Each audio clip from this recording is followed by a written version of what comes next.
everyone to go with us. And we need everyone to register. We praise God for his kindness and for his faithfulness unto us. Grab your Bibles and stand, if you will. Isaiah 53 and 1, and then we'll go to 5, and then we'll go to 1 Peter 2 and 24, and then we'll go to Matthew 4 and 23.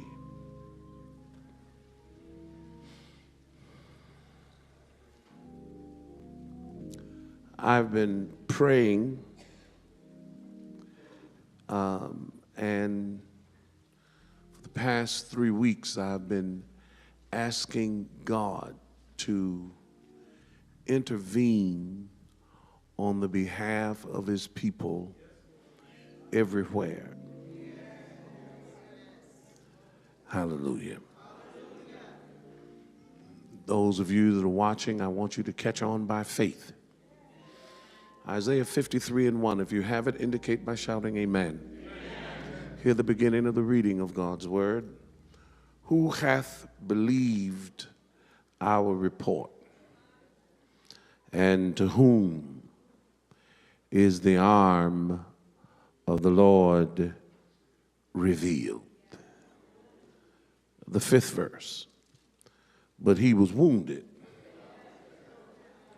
for our transgressions. He was bruised for our iniquities. The chastisement of our peace is upon him. And with his stripes, we are healed. 1 Peter 2 and 24, who his own self bare our sins in his own body on the cross, on the tree, that we being dead to sin should live unto righteousness, by whose stripes ye were healed. For ye were as sheep going astray, but are now returned unto the shepherd and the bishop of our souls. So far the text. Look at your neighbor and repeat our subject. Say, neighbor, it works. Do you believe it? Yeah.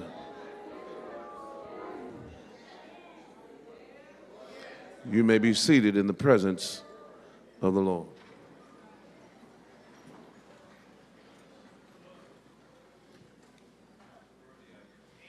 As I stated this morning, what is amazing is how the devil and even religion will allow you to believe some of what God says.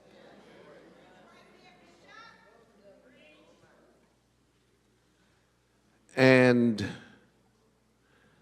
let me say, last Sunday was one of the best resurrection Sundays we ever had. I enjoyed that, and still talking about it. Kudos to all of those that participated, from our children to our youth to our liturgical dancers to the choir to the musicians. It was a wonderful, wonderful service.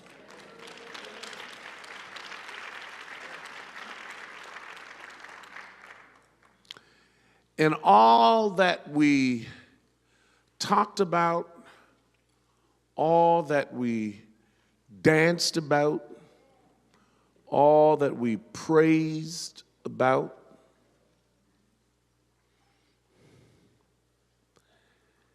he was wounded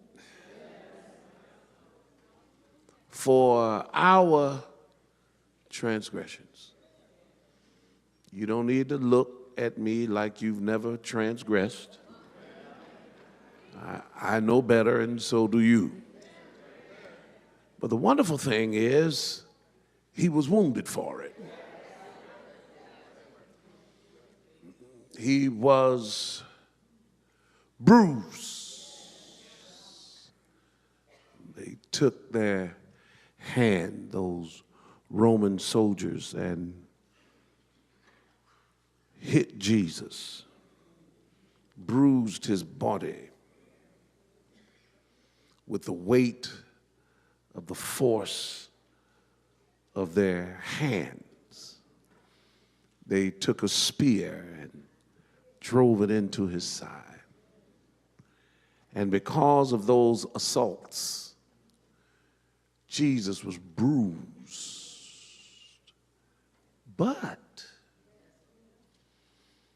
he was bruised for our iniquities. There was absolute purpose behind Jesus being wounded. There was intent behind Jesus being bruised. And the chastisement, the only reason we're able to live in peace is because of the assault that was upon him. The chastisement of our peace is on him. And he said, I will keep them in perfect peace whose mind is stayed on me. That didn't just happen. It costs. And it cost Jesus everything. The embarrassment and the actual pain. But he was wounded. That's the point I'm trying to bring in. He was wounded for our transgressions, and he was bruised for our iniquities, and the chastisement of our peace was upon him. Now, why go through all of that and get to the last thing and not claim it? And by his stripes,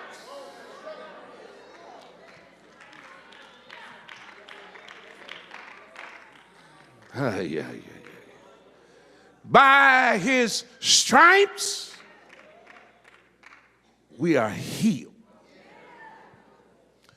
Now, there is the thought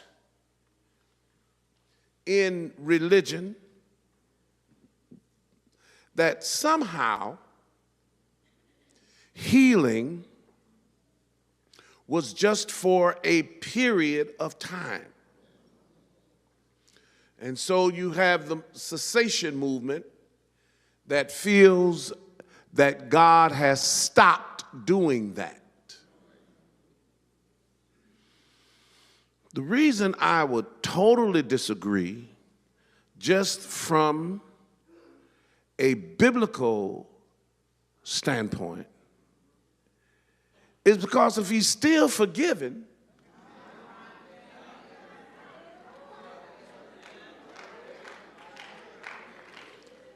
if he's still wounded for our transgressions, if he's yet bruised for our iniquities, and if the chastisement of our peace is upon him, then he got to still be healed. Somebody getting ready to get delivered today.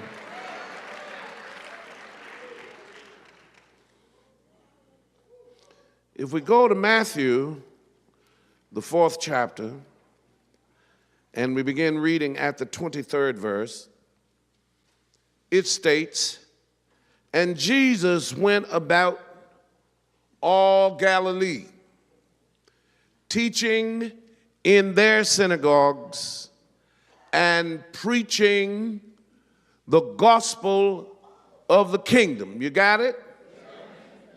What does it say on that next? And, not what I need you to do is connect that.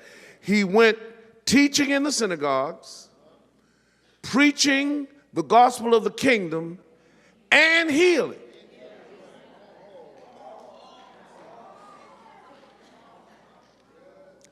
Healing, my yandaba, is inextricably tied to salvation. I'm going to try that again.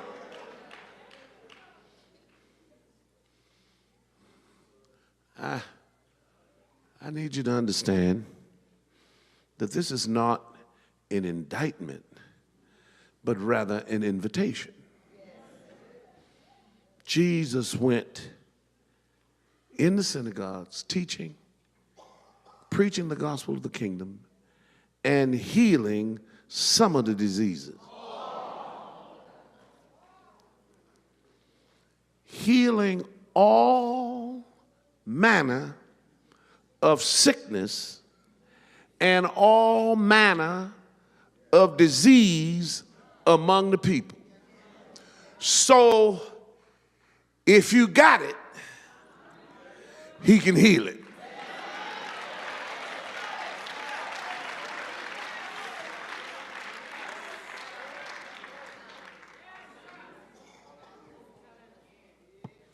What is foreign to me is I grew up in a time at the tail end where my great-grandfather asked the question. He said, "Is the hospital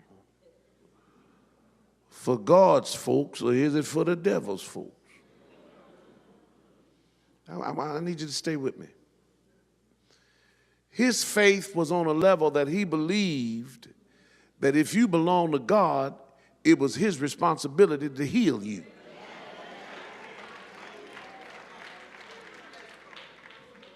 I have a tape when he was around 82 years old. And he said, "And if I woke up tomorrow and I was in pain, I'd have to say, 'Where's my God?'" He said, "I was born March 3rd, 1875. And I don't have pain nowhere in my body. God is my healing." And then he looked at his preachers, he said, "When was the last time y'all went to the hospital?" And he went to laugh. He said, "Lord, they done been to the hospital." And then he explained it. He said, "I'm trying to give you more faith than you have." Now, I'm going to move on. I grew up where folk trusted in God. My grandmama would say, "Boy, God knows my body." She said the last message your great-grandfather preached was, "Earnestly contend for the faith that was once delivered." Look at your neighbor and say, "You got to fight for your faith." Every example. Folk love to point to folk that died from this and sick from that. And you don't want to be like them because they tried to have faith. But see, you got to, we feel and we have been taught that we no longer need healing because of the advancements in the medical profession. So we don't look for God to heal. Why won't y'all talk back to me? I was telling them this morning about Mother Annie Mae Russell. She was down south and she had tuberculosis, I believe it was. And the doctor said she was going to die. Back then in the 40s and whatnot, it was just sweeping. 30s. But she heard that the saints was having a prayer meeting.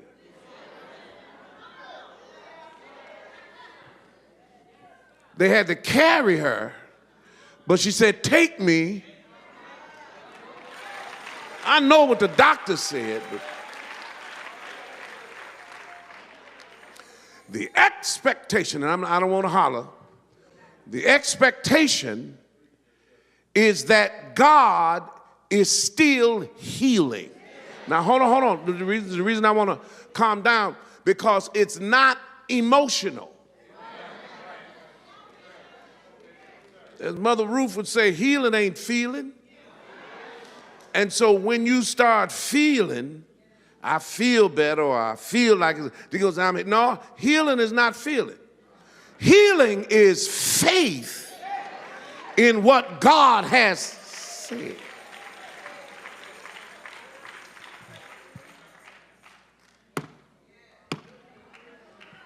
So whether I'm feeling fine or feeling pain, He's a healer.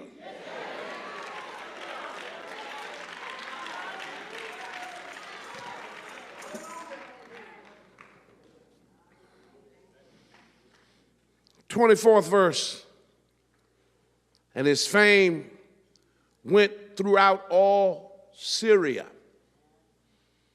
Folk will come when they know there's an answer. See, all of this publicity, all of this acting like you got something, and it's wonderful to have a nice commercial, and oh, don't that look nice? But it's better to have the product. It's better to have the power. Because if folk are being healed, folk will bring folk that are sick with the expectation they're going to get healed. I know some of y'all uncomfortable with this, because we want our nice little church, and, you know, we don't want folk crowding us out with all their problems and issues. Y'all might as well say amen. The fame went out that Jesus was able to heal. And so they started bringing him people. And they didn't bring the folk that were doing well. They didn't bring the folk that had the salary and all this. They brought, watch who they brought there. And they brought unto him all sick people that were taken with divers diseases and torments. And here's something you don't hear. And those which were possessed with devils. Church don't even believe folk have demon possession. So you definitely ain't casting them out if you don't think there is a demon. Why won't y'all talk back to me? Hallelujah. Thank you. And those which were lunatic. Everybody talking about mental health. He'll heal your mental health.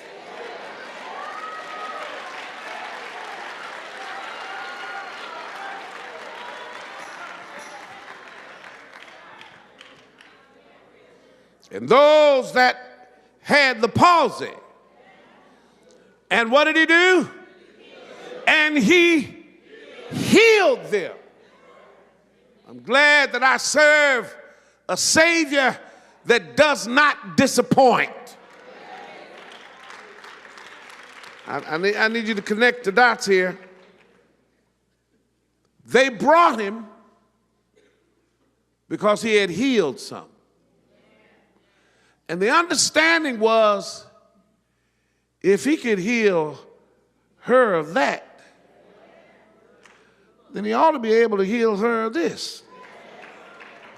And if he healed him from that, then he ought to be able to heal him from that. So they just brought all diseases. What you got? Don't make a difference. He's a healer.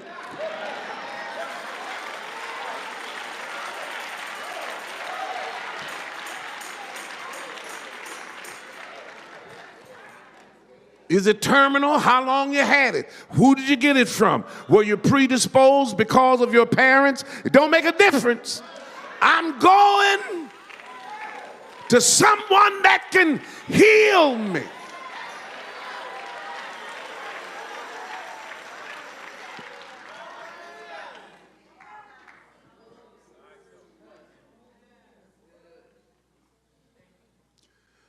I gave the example of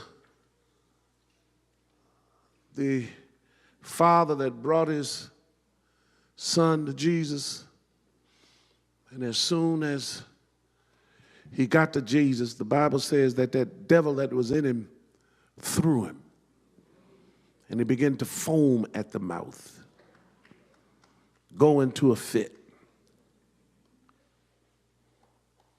Jesus didn't even pay the devil no attention. He looked at the father and said, how long this been going on? And he said, it's been happening ever since he was a child. See, sometimes when diseases are discovered at an early age, they want you to believe that you'll always have it.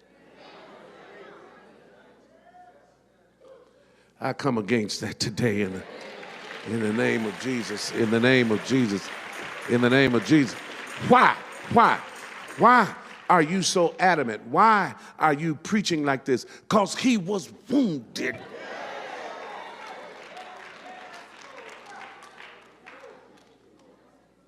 Made no sense for him to go through what he went through and we not take advantage of what he did for us.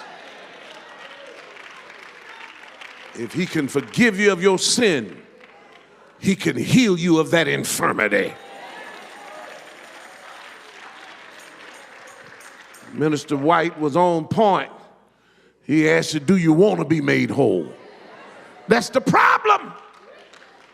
We've removed ourselves so far from divine intervention until we come to church coming in with the same problem and looking to leave with the same problem.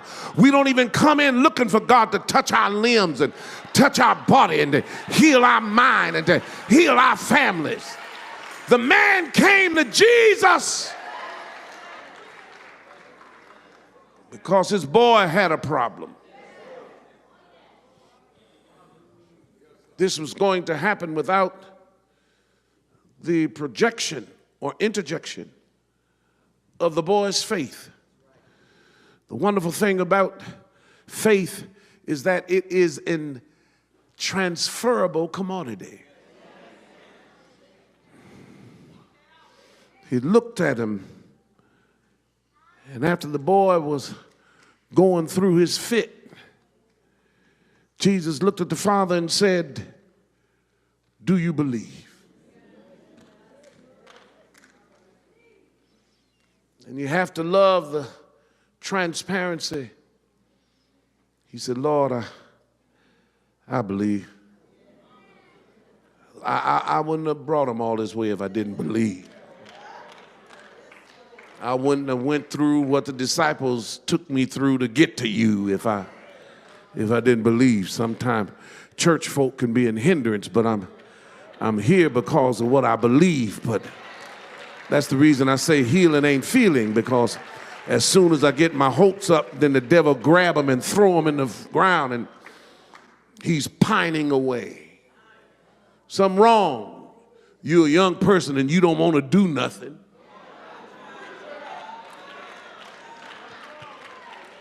You don't have no energy. You don't want to go to school. Don't want to go to work. Don't just sit up all day. Why don't y'all talk back to me?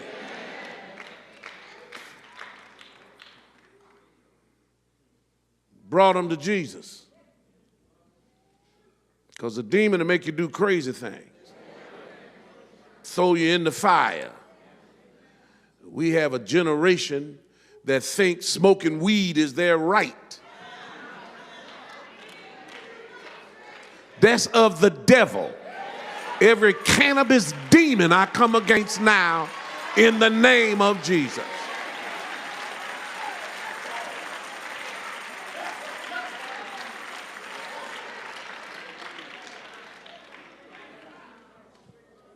Musicians high, playing in the church. None of our musicians, I don't think none of them do.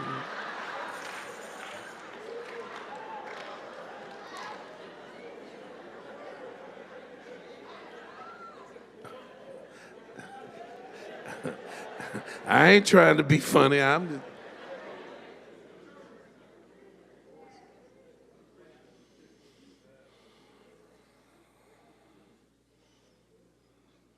He looked at the man and said, "Do you believe?" He said, "Yeah, Lord, I believe. But can I be transparent? Could you help my unbelief?"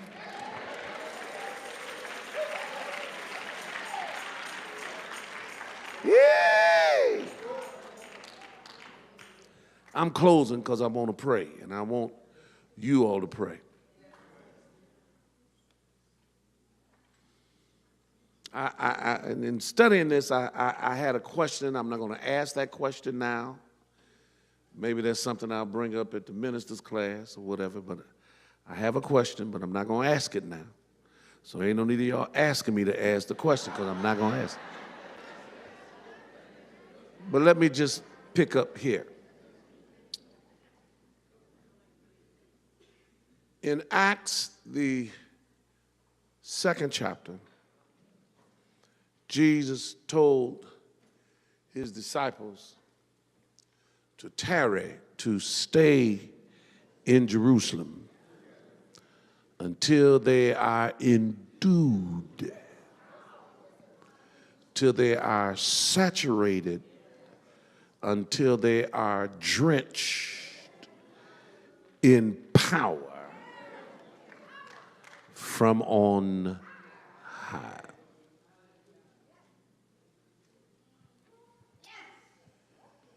That was a good yes, sir. I don't know where it came from, but it was a good one. In the 3rd chapter, Peter and John are on their way to the synagogue, the same synagogue in proximity that Jesus preached in, that he taught. We just read where he taught in their synagogue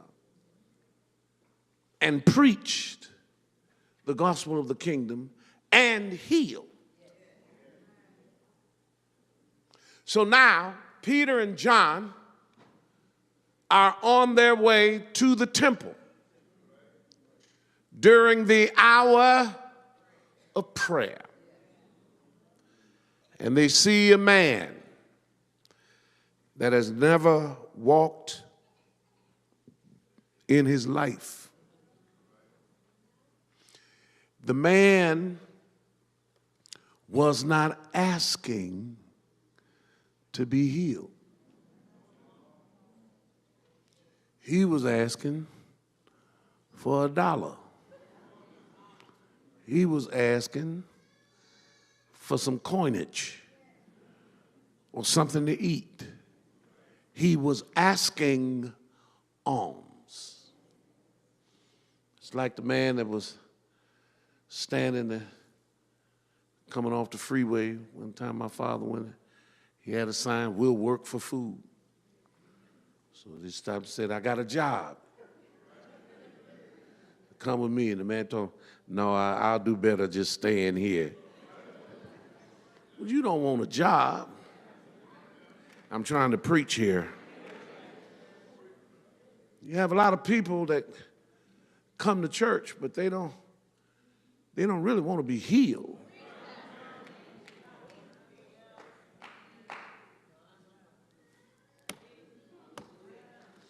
We just want to get by. I hope I'm making you a little bit uncomfortable. The man wasn't asking for healing. He was asking for money. But the Apostle Peter said, look on us. Silver and gold have I none, but such as I have, give I unto thee. In the name. This was not on your thing to do list today, but in the name of Jesus. Rise up and walk. And immediately, the Bible says that his bones begin to strengthen. And all these years he's been asking for money. Now he's able to walk. He runs into the temple, leaping, praising God, because I'm no longer bound to what had me.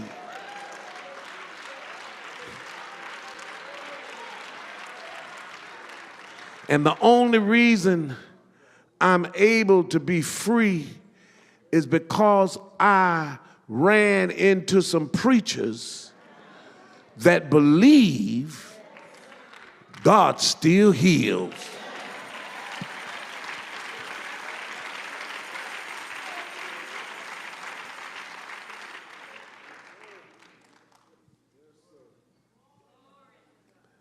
Hallelujah. It's easier for us to ignore what takes faith.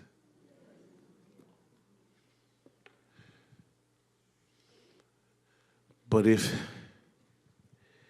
he did all of that for me, then I shouldn't allow the sacrifice that he's made to go untouched. Hallelujah. I know we live in a day where the children run the house.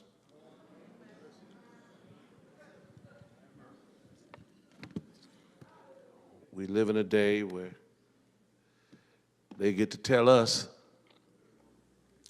what they want to eat, what they don't want to eat. But that didn't happen at my mom and daddy's house.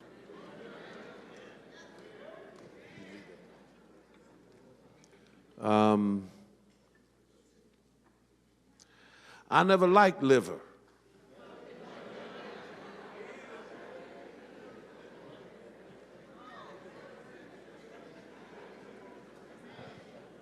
Some of y'all may like liver. I did. And what would get me is when you hit that house and mama frying the liver, it's like, oh God, this is chicken. Now chicken got me excited. It still gets me excited today if you're doing it right. But I couldn't come in the house and say, mama, I ain't eating no liver. I ate the liver.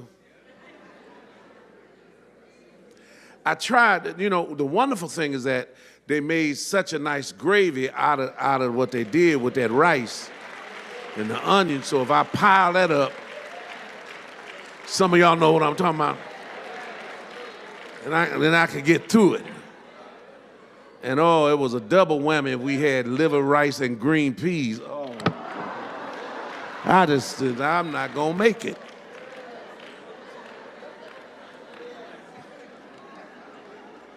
I'm not gonna make this dinner.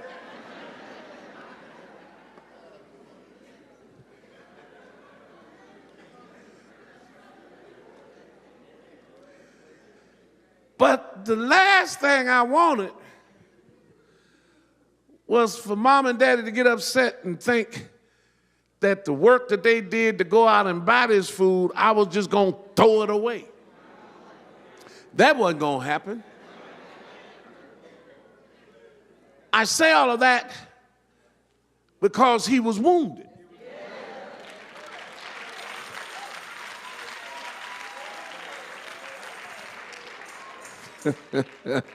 For our transgressions, he was bruised.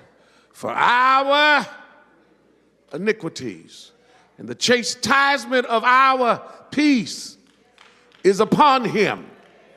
And with his stripes, they whipped him. 39 stripes. And every stripe was for a disease.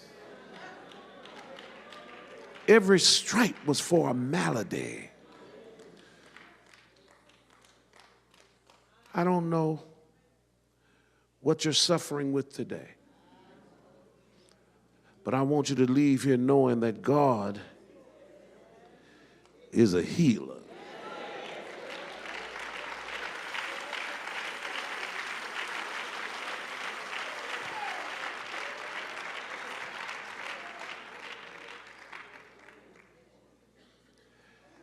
Hallelujah. Hallelujah. Thank you, Jesus. Thank you, Jesus.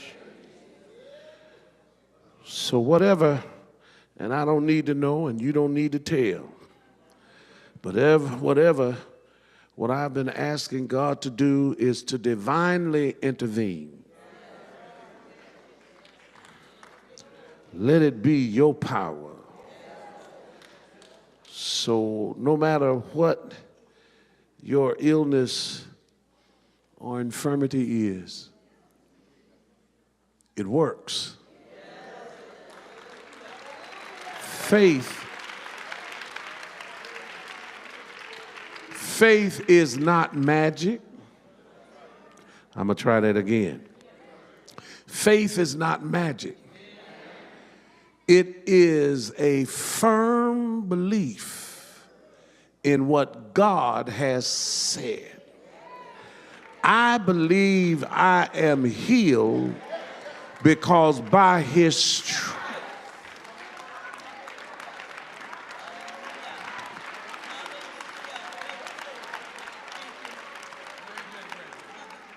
So whatever, if you have a sickness, an illness, just come real quick. Come on.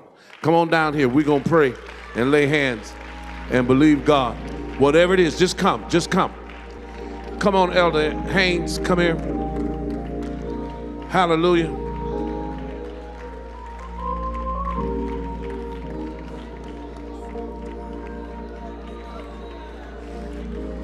Come in faith.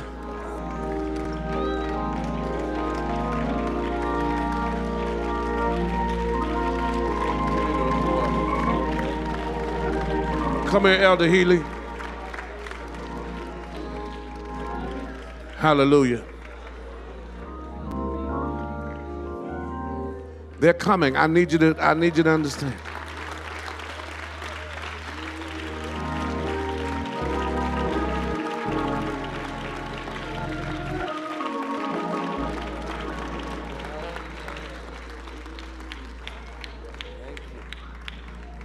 I want us to be a church that is known for the miraculous.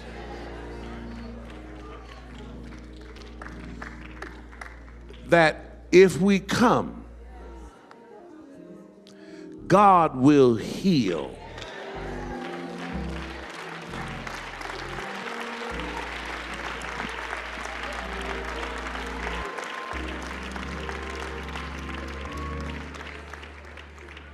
Come on, Sister Allison, come on up here.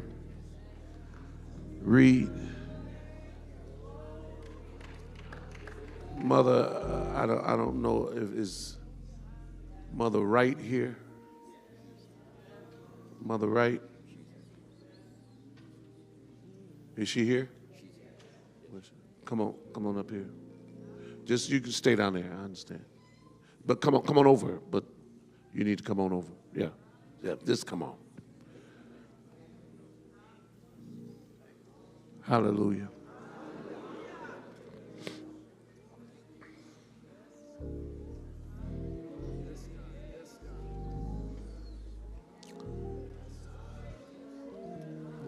He's a healer.